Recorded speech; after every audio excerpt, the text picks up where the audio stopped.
안녕하십니까. 영천시 농업기술센터 기술지원과 전성호입니다.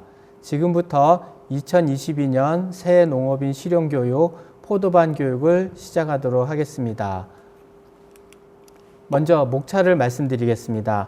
들어가는 말을 시작으로 포도원 개원과 연중 재배 관리, 그리고 생리장애 및 병해충 방제를 끝으로 오늘 교육을 마치도록 하겠습니다. 먼저 들어가는 말을 시작을 하도록 하겠습니다. 포도 재배 면적 동향인데요. 2020년과 2021년 가장 큰 차이라고 하면 포도 재배 면적의 차이는 크게 나지 않는 반면에 재작년까지 가장 많은 재배 면적을 차지하던 캠베럴리가 작년에는 샤인머스켓으로 바뀌었습니다. 그래서 가장 많은 재배 면적을 차지하는 품종이 샤인머스켓이 됨으로 인해 가지고 우리나라 포도에 큰 변화가 생기게 됐는데요. 샤인머스켓은 우리가 예상했던 대로 지금 급격하게 재배 면적이 늘고 있어서 향후에는 어느 정도까지 늘 것인지 아무도 지금 예측하기가 어려운 상황입니다. 그렇지만 현재 추세로 봐가지고는 70% 이상까지도 재배 면적을 차지하지 않을까라는 것이 제 예상입니다.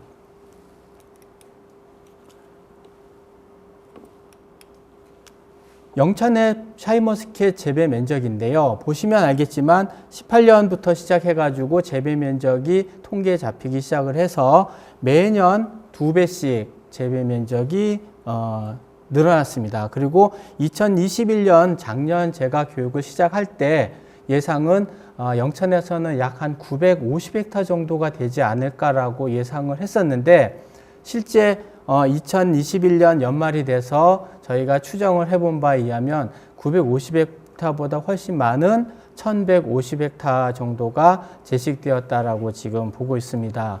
그런데 이제 그러면 올해 2022년도에 샤인머스켓이 어느 정도 재배될 것인가를 예상을 또 해볼 수가 있는데 지금 샤인머스켓 그 주산지라고 하는 곳이 영천만 있는 것이 아니라 영천, 상주, 김천 요 세 곳이 가장 샤인머스켓을 많이 재배를 하고 있습니다. 그래서 그 세 곳이 전국 샤인머스켓 재배 면적의 약 70에서 80% 정도를 차지하고 있을 정도로 많은 재배 면적을 차지하고 있는데요.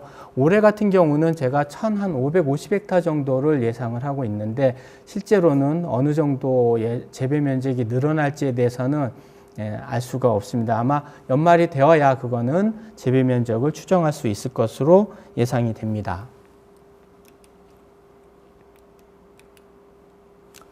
두 번째는 이제 포도 가격 동향인데요. 그동안 아까 말씀드린 것처럼 샤인머스켓의 재배 면적이 매년 2배씩 증가를 했기 때문에 생산량도 매년 2배씩 증가를 했습니다. 그러다 보니까 가격이 어느 순간에 가면 반드시 떨어질 거다라고 우리가 예상을 했었습니다. 그래서 작년 그 가락동 농산물 시장의 상품 평균 가격을 저희가 조사를 해 보니까 10월까지는 전년도에 비해 가지고 가격이 하락을 했습니다. 그래서 드디어 이 샤인머스켓이 이제 가격이 하락세에 접어드는 것이 아닌가라는 예상을 했었는데 의외로 11월부터 가격이 상승을 하기 시작을 했습니다. 그래서 12월 가격을 보면 오히려 작년보다 2kg에 한 3,000원 정도 더 증가하는 그런 현상을 보여가지고 사실 저희 예상이 아직까지는 샤인머스켓 가격이 더 지속적으로 높겠구나라는 것을 저희가 지금 생각을 하고 있습니다. 그래서 여기 있는 것처럼 10월까지는 전년 대비 10에서 15% 정도 하락해서 재배 면적 확대에 따른 생산량 증가로 계속 하락할 것으로 예상을 했지만 11월부터는 가격이 상승을 해서 12월에는 오히려 가격이 더 많이 오르는 그런 현상을 보였고요. 가격 상승 원인으로는 추정하는 것은 일단 거의 모든 샤인머스켓 재배 농가에서 저온 저장고를 지금 갖추고 있습니다. 그러다 보니까 홍수 출하가 방지가 됨으로 인해 가지고 급격한 가격 하락을 막고 있다라고 추정을 하고 있고요. 또 하나는 샤인머스켓이 아직까지 가장 많은 재배 면적을 차지하고 있지만 예전에 그러니까 캠베럴리가 우리나라 포도 재배 면적의 70에서 75%를 차지하던 때에 비해서는 아직까지 그 정도 수준은 아닙니다. 전체 면적에서 차지하는 비율이 30%를 조금 넘기 때문에 아직까지도 샤인머스켓 수요에 비해서는 생산량이 거기에 미치지 못하는 게 아닌가라는 예상을 하고 있습니다. 그래서 하지만 중요한 건 뭐냐면 지금 샤인머스켓 가격이 정상적이지는 않습니다. 저희가 판단하기에는 거품이 끼어 있다라고 지금 생각을 하고 있는데 문제는 이 거품이라고 하는 것이 언제 꺼질지 아무도 알 수 없다는 게 문제죠. 거품이라는 것은 가장 커졌을 때 터지는 거거든요. 그러다 보니까 언제 가격이 하락하더라도 이상하지 않은, 왜냐하면 그 전년도 가격이 좋다고 하더라도 올해 가격이 떨어질 수 있다라는 것을 여러분들께서 언제든지 생각을 하시고 재배를 하셔야 될 것 같습니다. 이상으로 포도 들어가는 가격 동향과 재배 동향에 대해서 마치고 두 번째 포도원 개원을 시작하도록 하겠습니다. 먼저 샤인머스켓 과원 조성을 하는 데 있어서 중요한 게 처음에 이제 포도원 개원을 하게 됩니다. 여러분들이 재배를 할 때. 그래서 처음에는 이제 밭을 만들어야 되겠죠. 근데 밭을 만들 때는 첫째 가장 중요한 것이 배수시설을 하는 거죠. 그래서 배수시설은 1순위라고 여기 적혀 있는 것처럼 시설이 이미 들어가고 난 뒤에 배수시설을 할 수는 없습니다. 그렇기 때문에 배수시설은 여러분들이 포도 농사를 짓기 전에 지주시설을 하기 전에 반드시 먼저 배수시설을 해야 되기 때문에 반드시 필요하고, 그 다음에 90% 이상의 농가에서 반드시 필요하다는 이야기는 영천의 포도밭의 한 90% 정도가 그 전에 논이었던, 논에서 밭으로, 포도밭으로 변경이 되었기 때문에 기존의 논이라고 하는 것이 벼를 목적으로 만든 일종의 밭이죠. 그러다 보니까 벼는 물이 빠져선 절대 안 되죠. 그래서 물이 빠지지 않는 그런 조건으로 토양을 만들어 놓았기 때문에 거기에 물이 잘 빠져야 되는 과수가 심겨져야 되는 거기 때문에 현재 그 논을 그대로 포도밭으로 바꿔가지고는 재배가 불가능해지죠. 그래서 먼저 반드시 배수시설을 하고 난 뒤에 그 다음에 이제 지주시설이 들어가게 됩니다. 그래서 우리가 배수시설을 하는 것은 크게 이제 두 가지로 나눕니다. 그래서 첫 번째는 땅 위에 이제 배수시설을 하는 게 있을 수 있고요. 두 번째는 땅 속에 배수시설을 하게 됩니다. 그래서 땅 위에 배수시설을 하는 것을 우리는 이제 명거배수라고 이야기를 하고요. 땅 속에 배수시설을 설치하는 것을 우리가 암거배수라고 이야기를 합니다. 그래서 두 가지 다 특징이 있기 때문에 설명을 드리도록 하겠습니다. 먼저 암거배수 시설 만들기인데요. 암거배수라고 하는 것은 조금 전에 말씀드렸던 것처럼 땅 속에 시설을 하는 건데, 암거배수를 하는 위치가 실제 농가들하고 이야기를 해보면 대부분 골과 골 사이에 하는 거로 알고 있는 농가들이 많습니다. 근데 실제 그렇지는 않고요. 배수시설이라고, 암거배수시설이라고 하는 것은 나무가 심겨지는 아래쪽, 그러니까 뿌리 쪽의 아래쪽에다가 유공관을 묻어서 배수시설을 하는 것이 원칙입니다. 근데 왜 그럼 골과 골 사이에 하는 것이라고 알고 있느냐 하면, 이미 아까 말씀드린 것처럼 배수시설이라고 하는 것은 우리가 지주시설을 하기 전에 이제 배수시설이 들어가야 되는데, 대부분의 농가들이 이미 먼저 시설을 해놓고, 지주시설을 해놓고 보니까 물이 빠지지 않아서 배수시설을 해야 되는데, 보니까 제가 말씀드린 것처럼 포도나무 뿌리 밑에다가 이제 하려고 보니까 할 수가 없는 거죠, 시설을. 그러다 보니까 공간이 남아있는 곳이 골과 골 사이에, 그 공간밖에 없기 때문에 어쩔 수 없이 골과 골 사이에다가 배수시설을 하는 것이지, 절대 골과 골 사이에 배수시설을 하는 것이 맞다라는 뜻은 아닙니다. 그래서 그림을 보시면 유공관의 크기도 그 농가마다 약간씩 좀 생각이 다른 듯한데요. 유공관의 크기는 클수록 좋습니다. 그래서 저희가 원하는 유공관이라고 하면은 적어도 한 150에서 한 200mm 정도 되는 그런 정도의 유공관을 묻으시는 게 좋고요. 시중에서는 뭐 100mm만 묻어도 되지 않느냐라는 이야기를 하는 그런 분들이 계시는데 아닙니다. 절대로 유공관의 크기는 클수록 배수에 유리하기 때문에 되도록이면 한번 묻으면 다시 캐내고 다시 유공관을 묻는 것이 어렵기 때문에 처음 설치할 때 150에서 200mm 정도 되는 유공관을 묻는 것이 좋습니다. 사진을 보시면 알겠지만 이런 식으로 묻는데요. 실제 요 땅의 깊이가 한 1m 정도, 최소 1m 정도는 들어가 줘야지 되는데 문제는 이제 유공관을 묻을 때 주의하셔야 될 점이 있습니다.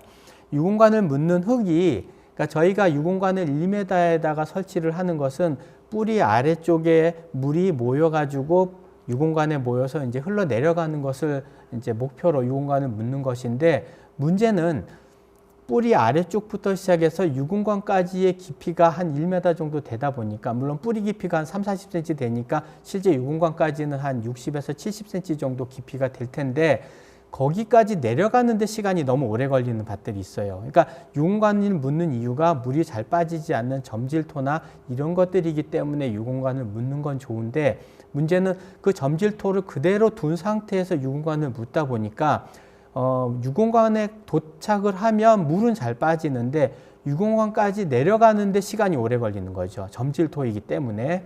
그래서 만약에 내 밭이 점질토라서 물이 잘 빠지지 않는 땅이라서 유공관을 묻어야 된다라고 한다면 반드시 그 유공관을 묻고 나서 그 위에 흙에다가도 물이 잘 빠질 수 있도록 뭐 모래라든지 마사토라든지 이런 것들을 섞어 가지고 같이 혼합한 다음에 그 위에 흙을 덮으셔야지 유공관까지 물도 원활하게 빠지고 유공관에 가서도 물이 또 합쳐져서 원활하게 배수가 되는 거기 때문에 어떤 분들은 유공관을 묻었는데도 배수가 안 된다라고 이야기하신 분들이 있는데 그런 밭에 나가보면 대부분이 조금 전에 말씀드린 것처럼 유공관까지 가는데 시간이 너무 오래 걸리는 점질토를 그대로 그 위에 흙을 덮어가지고 그런 현상이 발생을 하던 거더라고요. 그렇기 때문에 잊지 마시고 내 땅이 점질토다 하면은 반드시 다른 흙을 섞어가지고 배수가 잘 되도록 먼저 해주시는 게 좋습니다. 그래서 이런 식으로 전부 유공관을 묻게 됩니다. 묻고 나면은 이제 그 위에 덮어가지고 결국에는 지주시설을 하게 되겠죠. 그 다음에 이제 두 번째입니다. 첫 번째는 이제 암거 배수. 암거 배수라는 거는 좀 전에 말씀드린 것처럼 땅 속에 물을 배수가 잘 되도록 시설을 설치해서 배수 시설을 하는 것을 우리가 암거 배수라고 하고요. 그 다음에 이제 명거 배수라는 건데 명거 배수는 땅 위에서 물을 빨리 빼내는 겁니다. 여기 있는 것처럼 땅 속으로 침투하는 속도보다 땅 위에서 빠르게 흘러 내려가도록 조치를 취해 주는 거죠. 이거는 이제 명거 배수가 되지 않았을 때 명거 배수가 되어 있으면 좋은데 모든 농가가 다 명거 배수를 할 수는 없기 때문에 명거 배수가 잘 되어 있지 않다라고 한다면 어쩔 수 없이 암거 배수가 제대로 되어 있지 않다고 한다면 명거 배수를 해야 되겠죠. 그래서 물이 암거 배수 시설까지 가는 거가 불가능하기 때문에 빨리 땅 속에 침투하는 속도보다 땅 위에서 빨리 흘러 내려가게 하는 거죠. 그런 시설을 해주는 걸 우리가 이제 명거 배수라고 하는데요.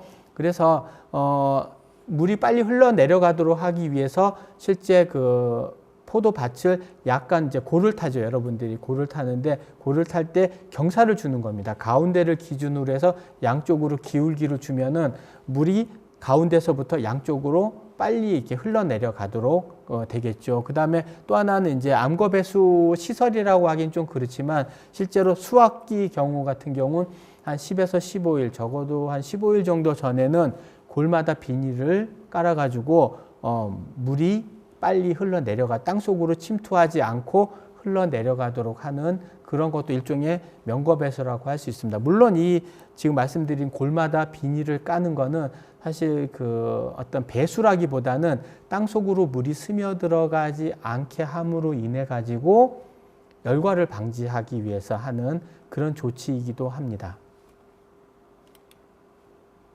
두 번째는 이제 관수시설인데요. 관수시설은 지주시설을 하고 난 뒤에 하더라도 크게 문제가 되지 않습니다. 그렇기 때문에 관수시설 같은 경우는 지주시설을 하고 나시고 하셔도 되는데, 관수 방법은 우리가 크게 뭐 4가지 정도로 나누는데요. 사실 이 네 가지라고 하는데, 첫째는 그냥 예전에 기존에 이제 관행적으로 물을 대는 방법이 첫 번째고, 두 번째가 이제 분수호수를 이용해서 관수하는 방법, 세 번째가 미니 스프링클러를 이용해서 관수하는 방법, 그다음 마지막이 이제 점적 관수를 이용해서 관수를 하는 방법이 있는데요. 우리가 모든 농가가 다 관정을 팔 수가 없습니다. 왜냐하면 이제 원활하게 하천 옆이라든지 이런 경우를 제외하고는 관정을 파야지만 이제 우리가 관수를 원활하게 할 수 있는데, 그 관정을 모두가 팔 수 없기 때문에 대부분의 농가에서 물을 얼마나 효율적으로 사용할 수 있느냐. 왜냐하면 관정이 있다 하더라도 어떤 농가 같은 경우는 600평 내지 1000평을 충분히 관수할 수 있을 정도의 수량이 확보되지 않는 그런 관정들도 많이 있거든요. 그러다 보니까 되도록이면 적은 물을 가지고 충분한 관수 효과를 노리기 위해서 효율을 따질 수밖에 없습니다. 그래서 여기 있는 것처럼 물의 효율적인 사용을 위해서는 사실 아까 말씀드렸던 4가지 관수 방법 중에서 점적 관수가 가장 효율이 좋습니다. 아까 말씀드렸던 그 관행적인 관수 방법이죠. 이건 뭐 논에 물 대듯이 우리가 되는 거기 때문에 가장 좋지 않은 관수 방법이고요. 두 번째가 이제 분수호수를 이용해 가지고 관수를 하는 방법인데, 분수호수가 워낙 가격이 싸기 때문에 농가 입장에서는 큰 비용을 들이지 않아서 좋아하는 관수 방법이긴 한데, 문제는 이 분수호수를 이용하면 물을 엄청나게 많이 소모를 하기 때문에 관수량을 조절하기가 쉽지가 않고요. 또 분수호수에 충분하게 분수호수를 통해서 물이 충분하게 올라오기 어려운 그런 관정들도 있기 때문에 실제로는 분수호수를 이용해서 하는 농가들이 그렇게 많지는 않습니다.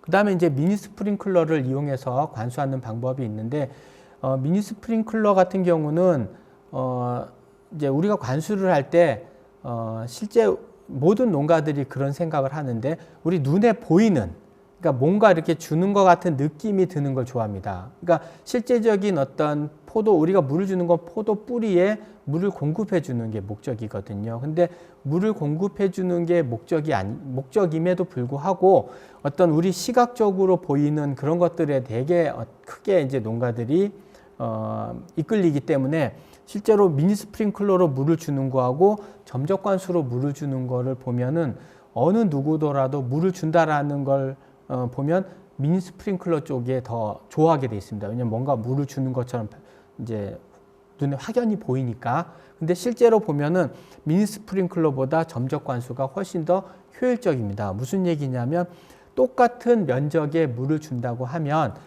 미니 스프링클러로 주는 것보다 점적 관수로 주는 게 약 3분의 1 정도의 물만 가지고도 관수 효율은 똑같이 할 수가 있거든요. 그렇기 때문에 실제로 물량이 많지 않은 곳이라든지 어떤 효율적인 관수를 하기 위해서라고 한다면 점적 관수를 하는 게 좋습니다. 물론 이제 지금은 농가에 따라서 이 스프링클러와 점적 2가지를 다 설치를 하기도 하는데요. 2가지 다 설치할 수 있어서 해가지고 어느 시기에는 이제 밭 전체에 물을 줘야 된다고 할 때는 미니 스프링클러를 통해서 주고, 그 다음 생육기 중에 여기 보시면 알겠지만 미니 스프링클러를 이용할 때는 이 골과 골 사이에 풀이 많이 납니다. 왜냐하면 주인을 잘 만나가지고 미니 스프링클러로 잡초가 잘 자라도록 물을 충분히 공급해 주거든요. 그래서 포도만 신나는 게 아니라 이 잡초들도 신이 나요. 그래서 그것보다는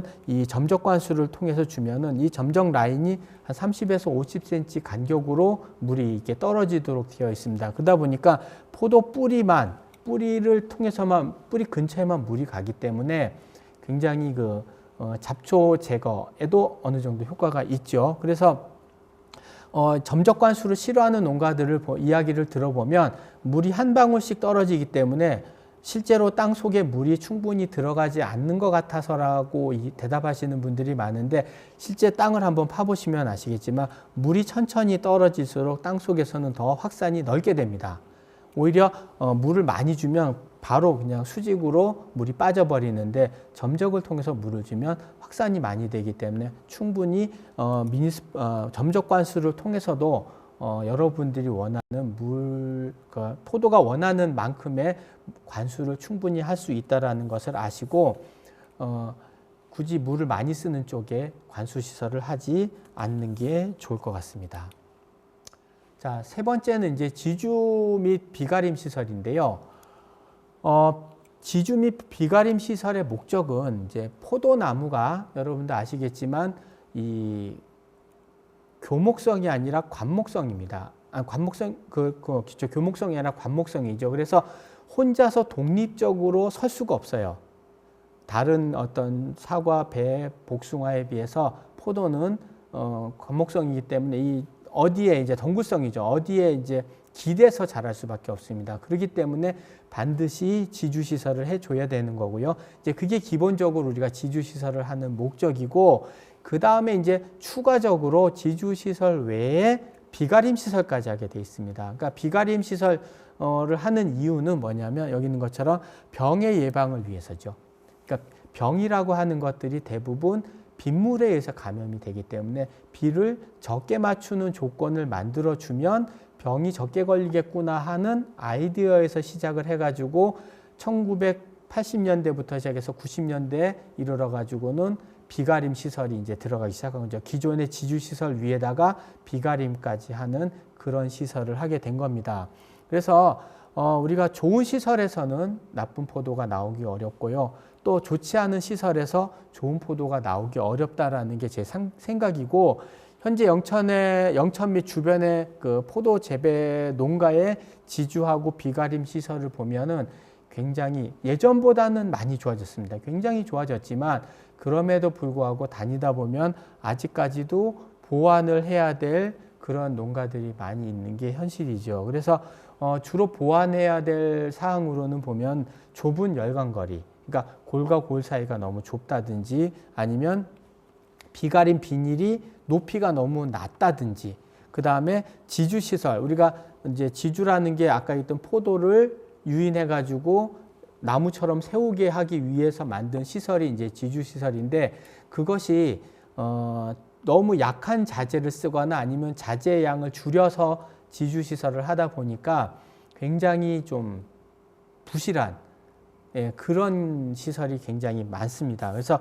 그런 것 때문에 여기 이제 문제가 발생을 하는데요. 지금 요것이 이 사진이 보면 영천의 그 전에 대표적인 어떤 비가림 시설입니다. 그래서 우리가 요 열과 열 사이를 이제 열간거리라 그러고 골넓이라고도 이야기를 하는데, 여기 있는 것처럼 보면 기존에, 그러니까 1980년대, 90년대, 뭐 2000년대 초중반까지도 보면 지금 1.8에서 2.1m 정도 되는 아주 좁은, 골과 골 사이가 좁은 그런 이제 시설이 대부분이고요. 그 다음에 이 높이도 굉장히 낮은 그런 시설이 대부분이었습니다. 그러다 보니까 이 나무가 제대로 크지 않는다든지, 아니면 이 사이가 좁아서 이 가지를 유인하기가 어렵다든지, 그래서 유인하기 어렵다 보니까 입수 확보가 잘 되지 않는다든지, 아니면 여기 나온 세 가지들이 옆으로 이렇게 유인을 해야 됨에도 불구하고 이 열간거리가 좁기 때문에 위쪽으로 계속 유인을 해야 되거든요. 그래서 그런 문제가 발생을 해가지고 품질이 저하되는 그런 이제 문제가 되기도 하고요. 아까 말씀드린 것처럼 여기 보시면 시멘트에다가 이렇게 지금 파이프를 연결해서 지금 이제 그 시설을 해놨는데, 이렇게 하다 보니까 어떤 문제가 생기냐면 이런 식으로 여기 오른쪽만 보면 지주시설이 정상적으로 있는 것 같지만 왼쪽에 보면 정상적인 지주시설은 이거고요. 오른쪽은 뭡니까? 폭설에 의해서 주저앉아 버린 거, 완전히 땅에 주저앉아 버린 겁니다. 이런 시설들이 2018년에 엄청나게 영천이 기후적으로 보면 그 비도 많이 오지 않고 눈도 많이 오지 않고, 그래서 굉장히 태풍도 잘 오지 않는다 그래서 천혜의 뭐 기후를 가지고 있다라고 하지만, 가끔가다 한 번씩 이렇게 폭설 같은 게 올 경우는 피해가 어떤 지역보다 커지는 게 문제가 될 수 있습니다. 그래서 보시면 전부 아까 얘기했던 그 콘크리트에다가 그냥 파이프를 이렇게 연결하다 보니까 이런 식으로 600평 전체가 지금 다 기울어져 버린다든지 아니면 이것도 지금 정상적이지 않나 하는데 지금 옆에 보면 멀쩡한 지주시설을 보면 이게 완전히 땅에 주저앉았다는 걸 알 수가 있죠. 그리고 이것도 보면 왼쪽에는 멀쩡한 지주시설에 비해서 여기는 전부 다 무너져 버린. 이 밑에 있는 나무들이 이제 뭐 부러진다든지 이러면 회복이 되지 않는 그런 지주시설이 많죠. 그래서 기존의 지주시설들의 문제점이 뭐냐면 이 열광거리가 좁다 보니까 이 가지를 파란색 가지를 바깥으로 이렇게 빨간색처럼 이렇게 바깥으로 빼내야 함에도 불구하고 이 위쪽으로 이렇게 집어넣게 됩니다. 그러니까 이 삼각형이 비가림 비닐인데요. 비가림 비닐 안에다가 이 가지를 집어넣어 버리면 한여름 되면 이 안이 온도가 한 50도 이상 올라갑니다. 그러다 보니까 이 비가림 비닐 안에 넣은 유인한 이 가지들 같은 경우에 100% 엽서 현상이 일어나 가지고 이 가지에 있는 잎들이 이스다마나한 왜냐면 위에 있는 잎들이 가장 나중에 나온 잎이기 때문에 가장 광합성을 많이 해서 가장 포도를 잘 익게 할 수 있는 잎임에도 불구하고 이 위에 올라가 있어 가지고 잎들을 다 태워먹게 되는 거죠. 그래서 그런 문제가 발생을 하기 때문에 이런 식으로 오른쪽 그림처럼 바깥으로 유인을 해가지고 우리가 지주시설을 해야 된다라는 것이 이제 지금 농가분들도 잘 알고 계시는 사항이기도 합니다. 그래서 저희 센터에서 요 근래도 아니라 10년 전 이전부터 이제 시설을 가지고 이제 시범 사업이라는 것을 할 때는 반드시 요 시설로 요런 모양으로 시설을 하도록 저희가 권장을 하고 있고 실제로는 이렇게 하지 않으면 이제 사업에 선정이 되지 않도록 지금 하고 있는데요. 중요한 건 뭐냐면 기존 시설하고 지금 이 영천에 이제 저희가 시범 사업하는 시설의 가장 큰 차이점이 뭐냐면 여기에 보면 요 비가림 비닐과 요 아래쪽에 가지를 유인하는 요 파이프 사이의 간격이 30에서 40cm 정도 된다라는 거죠. 왜 이 30에서 40cm를 띄워놨냐면 이 비가림 비닐에 열이 채이면 이 열이 그냥 요 비가림 비닐에만 있는 게 아니라 이렇게 둥그스름하게 영향을 미치거든요. 그러니까 여기서 3, 40cm 정도 아래쪽으로 이렇게 가지를 유인을 해야 이 비가림 비닐에 의해서 열의 피해를 받지 않고 피할 수가 있거든요. 그래서 우리가 이제 간단하게 해서 이쪽에 있는 거를 우리가 상중방이라 그러고 요 가지를 유인한 요 선을 하중방이라고 이야기를 하는데 상중방과 하중방의 사이는 적어도 30에서 40cm 정도는 띄워 주셔야지 이쪽에서 유인하는 세 가지들의 이쪽 그 비가림 비닐에 의한 고온 피해를 줄일 수가 있고요. 또 하나는 뭐냐면 비가림 비닐과 비가림 비닐의 사이가 여기 보시면 30에서 50이라고 되어 있는데 대부분의 농가들이 30cm 쪽으로 가고 있습니다. 그러니까 좁게 만들죠. 왜냐하면 비가림 비닐이 넓어질수록 여기가 넓어질수록 비를 적게 맞게 되니까 비를 적게 맞으면 아까 말씀드린 것처럼 병이 적게 걸리니까 자꾸 이걸 넓히세요. 넓히다 보니까 어떻게 됩니까? 요 사이가 점점 좁아지게 됩니다. 근데 문제는 요 사이가 좁아지게 되면 어떤 일이 발생을 하냐면 이 위에가 뭡니까? 다 비닐이에요. 비닐입니다. 요 구멍을 빼놓고는 다 비닐로 덮입니다. 600평 전체가. 그러다 보니까 이 아래쪽이 너무 더워지는 거예요. 바깥쪽이 예를 들면 30도다 그러면 이 안쪽은 33도에서 34도까지 올라가게 되거든요. 그 정도만 돼도 문제가 없는데 만약에 한여름에 영천 같으면 35도에서 40도까지 올라간다 그러면 이 안은 40도가 넘어갈 수도 있다라는 얘기가 되죠. 그렇게 되면 어떻게 됩니까? 여기에 있는 포도라든지 잎들이 제대로 생육을 할 수가 없게 되는 거죠. 그래서 되도록이면 50cm에 가깝도록 여기를 넓혀주시는 게 좋습니다. 근데 어떤 분들은 그런 얘기를 하세요. 센터에서 하는 시범 사업을 보니까 여기가 30cm던데 그거는 어떻게 된 거냐? 그거는 뭐냐면 여기에 비가림 비닐이 개폐되도록 하는 스마트팜 시설을 했거든요. 저희가. 그러니까 여기 있는 비가림 비닐이 여기서 여기까지 이렇게 걷어 올릴 수 있도록 저희가 자동으로 걷어 올릴 수 있는 시설을 했습니다. 하다 보니까 여기 요 비가림과 비가림 사이가 좁아도 크게 문제가 되지 않는데 여러분들이 FTA나 아니면 자가로 그 비가림 시설을 할 때는 이 개폐가 되지 않도록 되어 있기 때문에 개폐를 하면 시설비가 많이 들어가기 때문에 개폐를 대부분 안 하도록 되어 있습니다. 그러다 보니까 여기가 좁아지면 반드시 이 안이 더워져 가지고 문제가 발생하게 되기 때문에 반드시 그것을 주의해 주시는 게 좋습니다. 그래서 이게 저희 센터에서 이제 만든 표준 설계도인데 이건 자동 개폐형이기 때문에 여러분들이 하는 거하고는 조금 다를 수 있습니다. 그다음 지주시설 설치 비용인데요.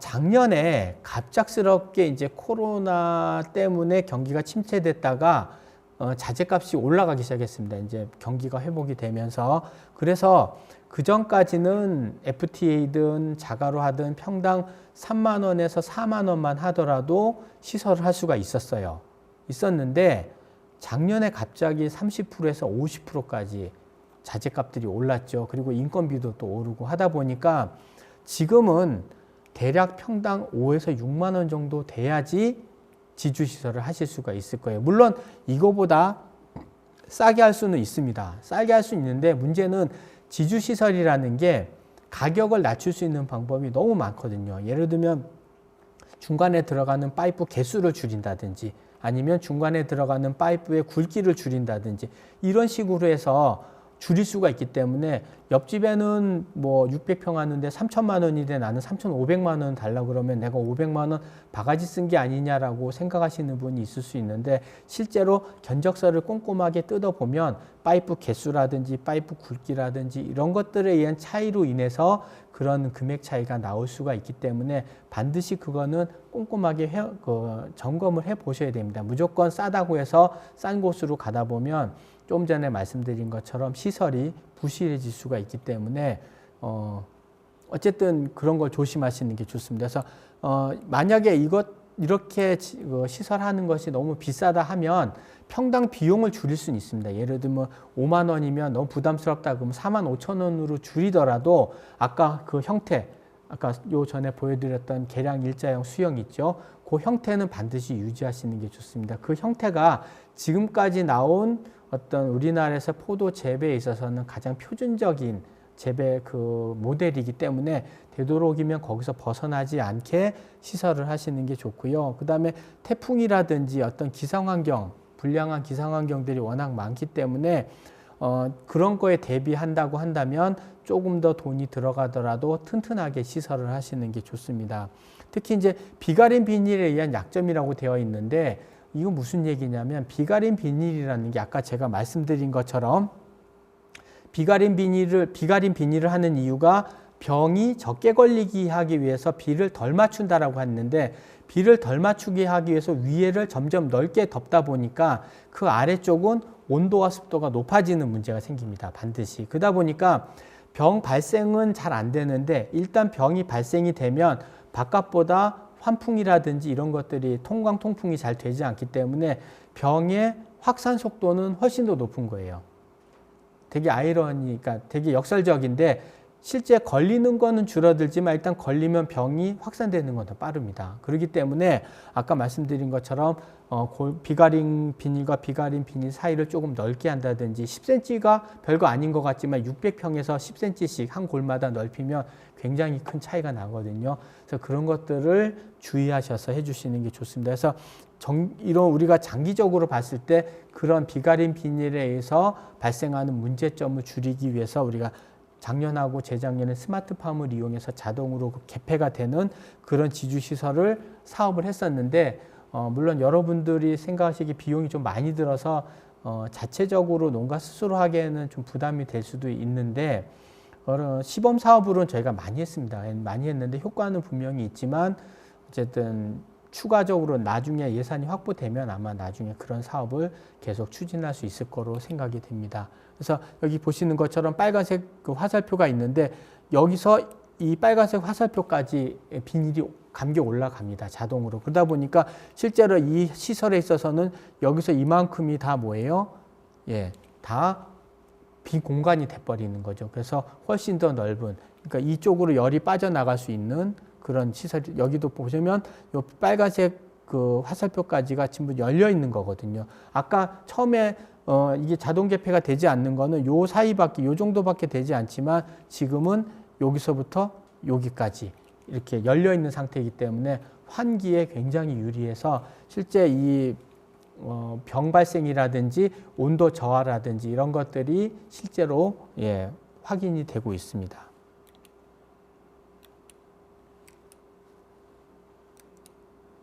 자, 마지막으로 이제 시설에서는 하우스인데요. 요 근래 이제 그 하우스에 대한 농가들의 수요가 굉장히 높습니다. 지금 보시는 것처럼 이런 식의 좀 시설이 아주 잘 된 하우스가 있는가 하면 요 옆에 두 번째 그림은 요 첫 번째 그림에 비해서는 확연하게 좀 떨어지죠. 근데 이런 하우스가 이제 노지 샤인머스켓 재배 면적이 늘어남으로 인해 가지고 이런 하우스 시설에 대한 농가의 관심이 굉장히 많이 증가를 하고 있습니다. 근데 중요한 거는 농가들이 관심은 증가하는데 주의하고 고려해야 될 점에 대해서는 별로 생각을 안 하는 것 같아요. 근데 하우스 재배할 때 고려시 주의해야 될 점이 있는데요. 반드시 노지 재배에 비해서 높은 기술을 요구합니다. 그러니까 그 전에 노지 재배를 하는 거하고 하우스 재배하는 거하고는 굉장히 많은 차이가 있습니다. 왜냐하면 나무가 하우스에 들어가면 일단 세력이 빨리 떨어지거든요. 노지에 비해서는. 그렇기 때문에 나무의 세력 관리라든지 이런 것들에 대한 노하우, 그 다음에 가온이라든지 이런 거에 대한 어떤 기술이 없으면 잘못하면 실패할 수가 있기 때문에 그런 경험이 쌓이지 않은 상태에서 처음에 이제 그런 어려움이 있을 수밖에 없다라는 걸 여러분께서 감안하시고 하우스 재배에 도전을 하셔야 됩니다. 그 다음에 두 번째 여러분들이 고려하셔야 될 게 뭐냐면 수확 시기를 언제로 할 것인가. 그러니까 막연하게 하우스 재배 하시겠다는 분들한테 제가 역으로 여쭤보거든요. 그러면 수확은 언제로 계획하고 계십니까? 그러면 그게 무슨 얘기죠? 저한테 되물어요. 이거는 문제가 있는 거죠. 왜냐하면 하우스라고 하는 거는 노지보다 빨리 수확하기 위해서 우리가 하우스를 하는데 언제 수확할 거를 내가 정할 수가 있거든요. 왜냐하면 언제 수확하는 거를 언제 수확할 것인가 하는 수확 시기에 따라서 가온 시기가 달라지기 때문에 그렇습니다. 가온이라는 게 뭐예요? 하우스 안에 불을 떼는 거거든요. 불을 떼는 시기에 따라서 수확 시기가 달라지기 때문에 내가 예를 들어서 6월에 포도를 수확하고 싶다라고 한다면 12월부터 불을 떼야 됩니다.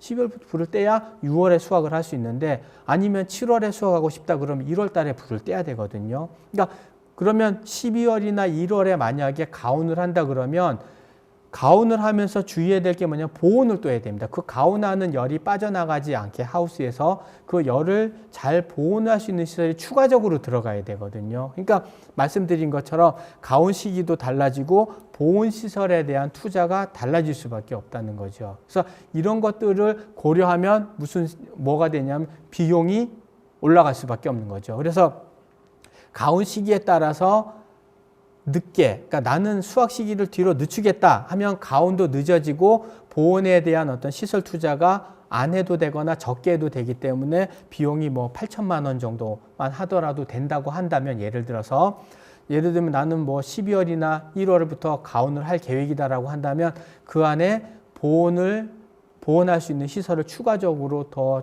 설치를 해야 되기 때문에 많은 경우는 한 2억 원까지 600평당 2억 원까지도 투자를 해야 되는 그런 문제가 있는 거죠. 그러니까 그런 것들을 고려하지 않고 단순히 그냥 일찍 나온다라는 이야기만 듣고 나는 하우스를 하겠다라고 한다면 이거는 굉장히 큰 어려움에, 그러니까 돈은 돈대로 투자를 하고 실제로 포도가 언제 수확될지 자기도 알 수 없는 그런 문제가 발생할 수 있다는 거죠. 그래서 반드시 언제 수확하겠다라는 목표를 가지고 시작을 하셔야 됩니다. 그래서 수익이 많은 만큼 투자도 많이 해야 된다라는 것을 반드시 기억하셔야 됩니다. 이것을 잊으시면은 안 되겠습니다. 이것으로 그 시설에 대해서 마치도록 하겠습니다.